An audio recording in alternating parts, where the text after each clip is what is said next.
하나님께서 크신 은혜와 사랑을 우리 모두에게 베풀어 주실 줄 믿습니다. 이런 무서운 이야기가 있죠. 두 사람이 사랑을 할 때 인된 성경이 아가서다 그렇게 이야기를 합니다. 아가, 사랑의 노래라는 거죠. 그리고 두 사람이 신혼 때 애를 가졌을 때 있는 성경이 에베소서, 애를 베라.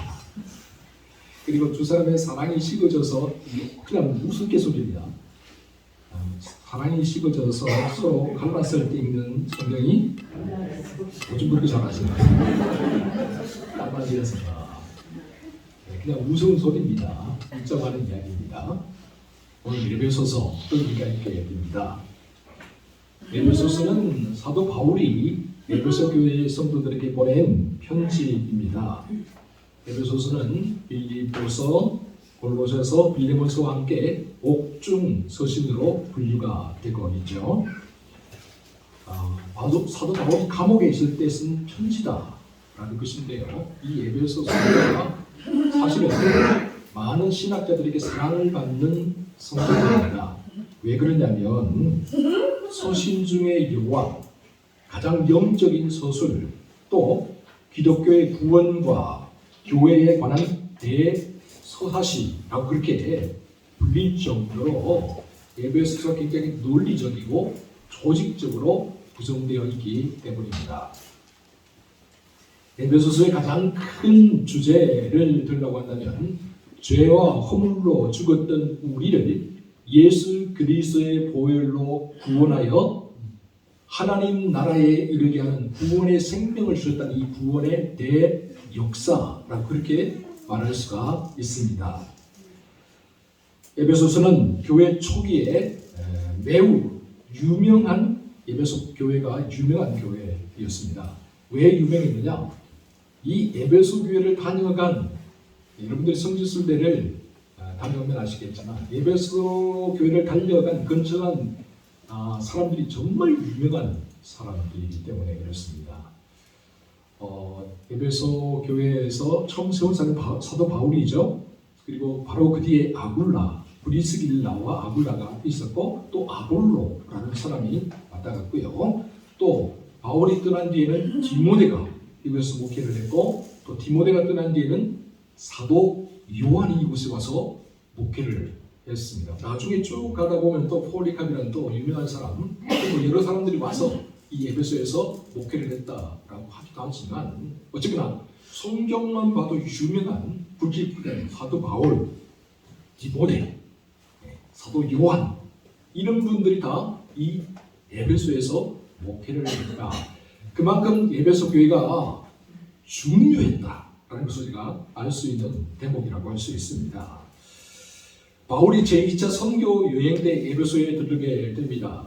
그래서 이 에베소에 잠깐 머물러요. 잠깐 머물면서 유대교 지도자들과 또 여러 귀부인들과 함께 이야기를 나누면서 복음을 전했는데 그 많은 사람들이 계속해서 복음을 듣기를 원했는데 바울이 그때 에베소를 거쳐서 예루살렘으로 올라가려고 계획을 잡고 있었기 때문에 이 계획을 취소할 수가 없기 때문에 내가 다시 돌아오마라고 약속을 하면서 에베소를 떠나게 되죠. 떠나면서 브리스길라와 아굴라를 남겨둡니다.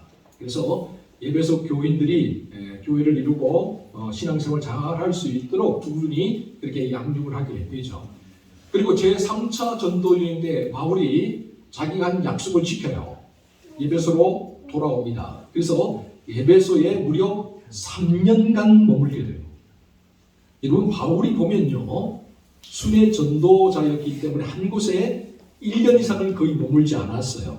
그런데 에베소에는 3년간 머물렀어요. 왜 그랬느냐? 이곳이 그만큼 중요하기 때문에. 에베소가 소아시아의 중심 도시입니다.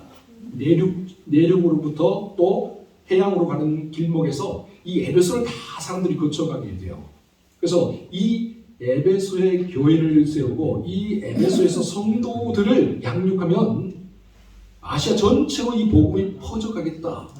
그리고 이 복음이 아시아뿐만 아니라 해양을 건너서 유럽으로 건너가겠다. 그런 확신이 있었던 거죠. 그래서 바울이 이 에베소에 공을 들였어요. 두란노 서원에서 무려 3년 동안이나 제자들을 가르쳤다라고 그렇게 되어 있죠. 그런데 이 에베소에서 이렇게 복음이 흥황되고 에베소 교회에서 말미암아 여러 곳에 막 교회들이 세워지게 되니까 시기 질투하는 사람들이 생겨났어요. 유대인들 특별히 바울을 반대하는 유대인들과 또 은장색장이 이 아디엠이 바울이 복음을 선포했던 이 에베소가 원래 아데미 신전이 있는 아주 유명한 도시였거든요. 그래서 아데미라는 아르테미스죠. 아르테미우스를 섬기는 그 신전이 어마어마한 신전이 있는 도시인데 이 아데미 신상을 만들어서 팔아먹고 그리고 여러 수공업자들을 거느리는 사람이 있었어요. 그 사람이 이게 지금 자기가 파는 이 아데미가 바울이 자꾸 복음을 전하니까 이 우상이다. 사람으로 만든 건 신이 아니다. 손으로 만든 신이 아니다. 그러니까 이게 자꾸 이 수입이 자꾸 내려가는 거죠. 그러니까 대표들이 어떻게 하느냐? 유대인들과 결탁을 하게 됩니다. 바울을 쫓아내자. 여기에 가만히 놔두면 안 되겠다. 그 결탁을 하게 되는 거죠. 그래서 큰 소동을 일으킵니다. 에베소에서 큰 소동을 막 데모하는 것처럼 큰 소동을 일으켜요. 그러니까 사람들이 무슨 일 하면서 막 그리로 몰려 나오게 되죠. 왜 몰려 나왔는지도 몰라요. 사람들이 막 몰려 나와요. 그래서 에베소 시의 서기장이 나와서 이것을 겨우 잠잠하게 만들어요. 그러나 바울은 더 이상 이 에베소에 머물러 있지를 못합니다. 떠나게 돼요.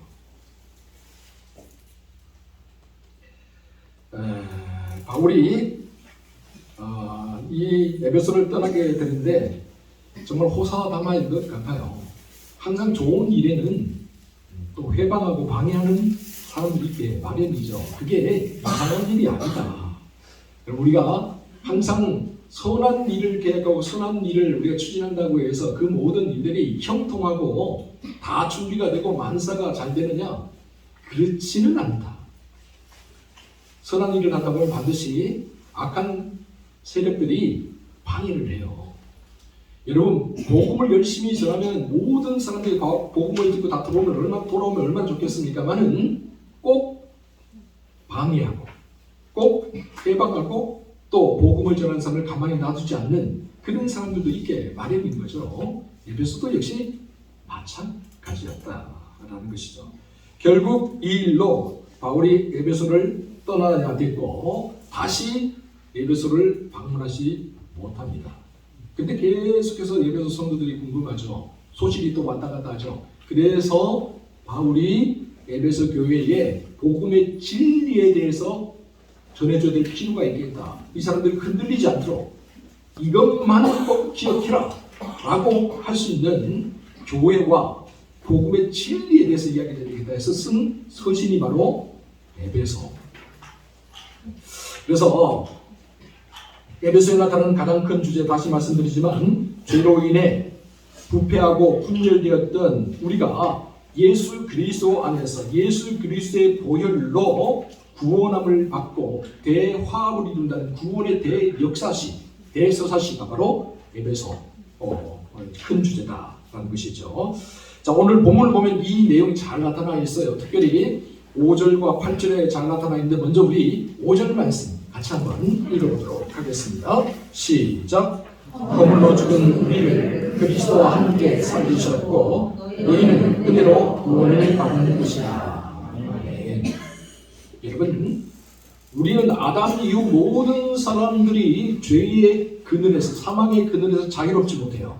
그렇기 때문에 허물과 죄로 죽을 수밖에 없는 그런 운명에 놓이게 되었다라는 것이죠. 그런데 이런 우리의 운명을 안타깝게 여기신 성부 하나님께서 그 크신 사랑과 놀라운 은혜를 우리에게 베풀어 주셔서 예수 그리스도를 이 땅에 보내주셨습니다. 그리고 그 예수 그리스도로 하여금 십자가 위에서 희생 제물이 되게 하셨죠. 자, 그리고 본문 8절 우리 같이 한번 읽어봅니다. 8절 말씀 시작. 너희는 그 은혜에 위하여 믿음으로 말미암아 구원을 받았으니 이것은 너희에게서 나는 것이 아니요 하나님의 선물이라. 여러분 기억하세요. 우리를 향하신 하나님의 사랑이 항상 먼저입니다. 우리의 믿음이 먼저가 아니에요. 우리의 믿음이 먼저라고 이야기하는 순간 사람들이 공로를 내세우게 됩니다. 자기 의지를 내세우게 되죠. 그러나 성경은 그렇잖아요. 성경이 우리에게 말하는 바는 우리를 향하신 하나님의 사랑이 먼저다. 하나님이 세상을 이처럼 사랑하사가 먼저예요. 그리고 난 다음에 독생자 예수 그리스도를 사랑으로 보내주셨으니 그리고 이 예수를 믿는 자마다 영생을 구원을 얻게 된다. 이것이 기독교의 진리입니다. 여러분 그렇기 때문에 하나님 앞에서는 우리가 내세울 것이 아무것도 없습니다.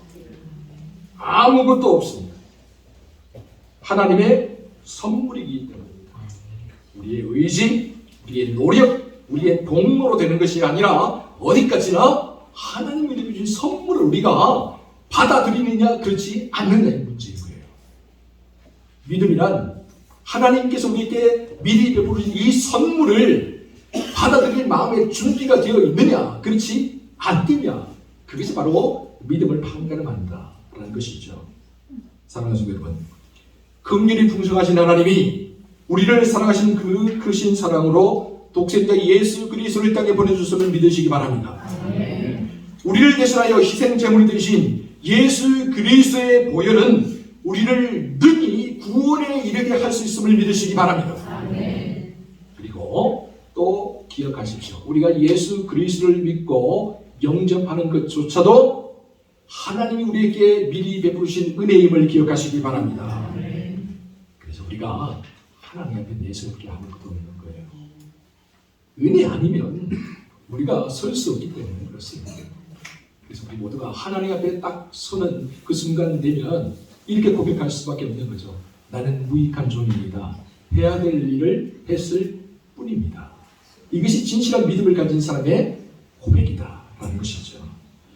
다음으로 우리가 살펴볼 말은 예수 그리스도 안에라는 그 말입니다. 우리 본문 6절인데요. 6절 말씀 함께 읽어보도록 하겠습니다. 시작. 또 함께 일으키사 그리스도 예수 안에서 함께하는 아멘. 그리스도 안에라는 이 말은 헬라어로 엔 크리스토라는 그 말입니다. 엔 크리스토.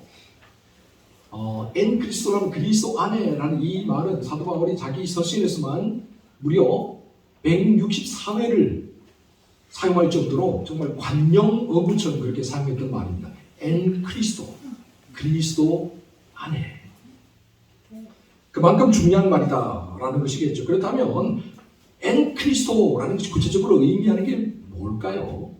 엔 크리스토라는 것이 여러 가지 의미를 하지만 우리가 기억할 한 두 가지 정도만 기억했으면 좋겠다 저는 생각을 해보고요. 먼저 첫 번째는 뭐냐? 그리스도에게 속하며 그리스도의 소유가 되었다라는 의미예요. 그리스도 안에 있다는 말은 우리가 그리스도의 것이 되었다라는 겁니다. 이제는 내가 내 것이 아닙니다. 소유권 이전 등기를 누구에게 했다고요? 예수님에게 다 넘겼어요. 이미 우리의 시민권이 어디에 있다고요? 그래서 하나님 나라에 있는 거예요. 소유권 이전을 다 등기를 다 했기 때문에 그럼에도 불구하고 이 땅에서 다 내 것이라고 움켜쥐려고 하는 사람들이 종종 있어요. 여러분, 우리는 소유권을 다 주님께 다 맡겼어요 이미. 그리고 우리 등기가 다 어디에 있느냐? 등물이 다 하나님 나라 갔어 이미. 그래서 우리가 엔 그리스도, 예수 그리스도 안에 있다라고 그렇게 고백을 하는 거죠. 두 번째, 예수 그리스도 안에 있는 사람들은 그렇기 때문에 항상 그의 마음속에 누구를 모시고 살아갑니까? 예수님을 모시고 살아가는 자입니다. 여러분, 우리 인생에 운전하시는 운전대에 앉으신 분이 누굴까요? 예수님입니다. 내 욕심이 나의 삶을 운전하면 안 돼요. 나의 욕망이 나의 삶의 운전대를 잡고 막 움직이게 하면 안 돼요. 심지어 여러분, 내 안에 있는 분노, 내 안에 있는 증오, 이런 것들이 내 삶의 운전대를 잡고 움직이게 만들면 안 돼요. 여러분, 내 인생의 운전대를 누가 잡고 있습니까? 맞습니까? 아멘. 아멘 소리가 너무 좋은데요. 내 인생의 운전대를 예수님이 잡고 있음을 믿으십니까? 아멘. 맞습니다. 엔 그리스도, 예수 그리스도 안에 있다는 것은 내 인생의 운전대를 주님이 잡았다. 자, 그러면 주님이 인도하는 대로 따라가야 될까요? 안 될까요? 네. 아무리 우리 아내가 잔소리해도요, 제가 운전대 잡으면 제가 가고 싶은 대로 갑니다. 가만히 있어봐. 갈 수 있어. 도착할 수 있어. 걱정하지 마. 내가 운전대를 잡았으니까. 그런데도 자꾸 옆에서 찌르고 막 화내면 어떻게 할까요? 네, 난폭 운전이 됩니다. 예. 잘못하면 사고 납니다. 마찬가지입니다. 운전대를 주님께 맡겼으면 주님께서 나를 살리시든지 죽이시든지 주님께서 마음대로 하옵소서 하는 그런 믿음이잖아요. 그게 바로 엔 그리스도라는 그런 의미를 가지고 있다라는 것이죠. 자, 그리고 예수 그리스도 안에 살아가는 사람들에게는 이제 하나님의 크신 놀라운 사랑을 깨닫고 이제 하나님 나라에 등기부등본을 올린 사람들은 이제 사명이 주어집니다. 어떤 사명이냐? 두 가지 사명이 주어집니다. 일단 우리 본문 10절 말씀 같이 한번 읽어보도록 하겠습니다. 10절 시작. 우리는 그가 만드신 바 그리스도 예수 안에서 선한 일을 위하여 지으심을 받은 자니 이 일은 하나님의 전에 예비하사 우리로 그 가운데서 행하게 하려 하십니다. 하나님께서 죄로 인하여서 죽을 수밖에 없는 우리를 예수 그리스도의 보혈로 살려주신 이유, 예수 그리스도 안에서 예수 그리스도의 것이 되어서 살게 하신 이유, 그 이유가 두 가지예요. 첫 번째는 뭐냐? 예수 그리스도 안에서 선한 일을 하게 합니다. 여러분, 오늘 본문 10절에만 나오는 게 아니고 마태복음 5장 16절에도 이렇게 되어 있죠. 이같이 너희 빛이 사람 앞에 비치게 하여 너의 착한 행실을 보고 하늘에 계신 너희 아버지께 영광을 돌리게 하라. 착한 행실을 보고 선한 일을 하도록 하기 위해서 우리에게 사명이 주어진 거예요.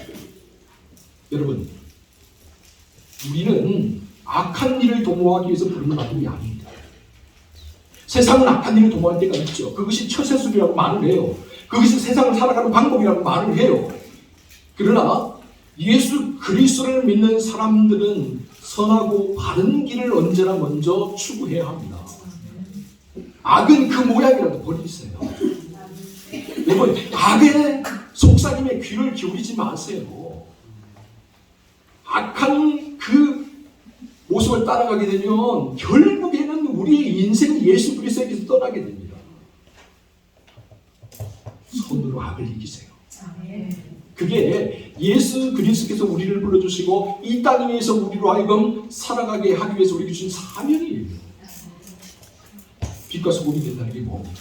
예수 그리스도의 향기가 된다는 게 뭡니까? 예수 그리스도의 편지가 된다는 게 뭡니까? 이 험한 세상에 선하고 바른 길을 우리가 보여준다는 거 아니겠습니까? 그렇기 때문에 분열이 있는 곳에는 일치를 심고 미움이 있는 곳에는 사랑을 심고 다툼이 있는 곳에는 화해를 심는 그런 삶을 우리가 살아야 되지 않겠습니까? 아멘. 자, 두 번째 또 다른 한 가지 이유가 있죠. 우리 오늘 본문에 나와 있지 않지만 이사야 43장 21절을 보면 이렇게 되어 있습니다. 이 백성은 나를 위하여 지었나니 나를 찬송하게 하려 함이니라. 우리가 치용을 받고 예수 그리스도를 믿음으로 하나님 나라의 백성으로 부름을 받으면서 우리에게 주어진 사명이 뭐냐? 하나님을 찬양하면서. 이것은 예수 그리스도께서 우리에게 주신 사명일 뿐만 아니라 우리 삶의 능력임을 믿으시기 바랍니다. 찬양할 때에 여러분, 우리가 하나님의 깊은 은혜의 바다에 들어갈 수가 있어요. 여러분, 우리가 찬양할 때에 하나님께 주신 생명과 담대함과 또한 그 엄청난 능력을 우리가 경험할 수 있게 된다. 그래서 여러분, 시편 150편으로 이어진 시편의 마지막 9절 시편 150편 6절이 어떻게 마무리를 하고 있는지 아십니까? 이렇게 마무리하고 있어요. 호흡이 있는 자마다 여호와를 찬양할지어다. 할렐루야. 호흡이 있는 자마다. 정말 우리가 하나님 안에서 호흡하며 하나님으로부터 우리가 호흡이 왔다는 것을 믿는다면 찬양하며 살아가요. 힘들 때도 찬양하십시오. 우울할 때도 찬양하십시오. 기쁠 때도 찬양하십시오. 즐거운 일이 있을 때도 찬양하십시오. 혼자 있을 때도 찬양하십시오. 함께 있을 때도 찬양하십시오. 찬양이 언제나 넘치는 삶을 살아갈 수 있기를 바랍니다. 사랑하는 성도 여러분, 엔 그리스도, 예수 그리스도 안에서 선한 일을 도모하면서 살아갈 수 있기 바랍니다. 또한 엔 그리스도, 예수 그리스도 안에서 날마다 하나님을 찬양하며 살아갈 수 있기를 바랍니다. 그래요. 엔 그리스도, 예수 그리스도 안에서 하나님의 크신 긍휼과 놀라운 사랑을 날마다 드리고 살아가는 저와 여러분 모두가 될 수 있기를 주의 이름으로 축원합니다. 기도하겠습니다. 사랑하는 주님, 죄와 허물로 인하여 죽을 수밖에 없었던 우리를 예수 그리스도의 보혈로 구원하여 주시고 예수 그리스도 안에 거하게 하여 주심을 감사드립니다. 이제 예수 그리스도 안에서 선한 일을 위하여 힘쓸 수 있는 우리 모두가 되게 하여 주시고 또한 예수 그리스도 안에서 감사와 기쁨으로 날마다 찬양하며 살게 하여 주시옵소서. 이 모든 말씀을 우리 구주 예수 그리스도의 이름으로 기도하옵나이다.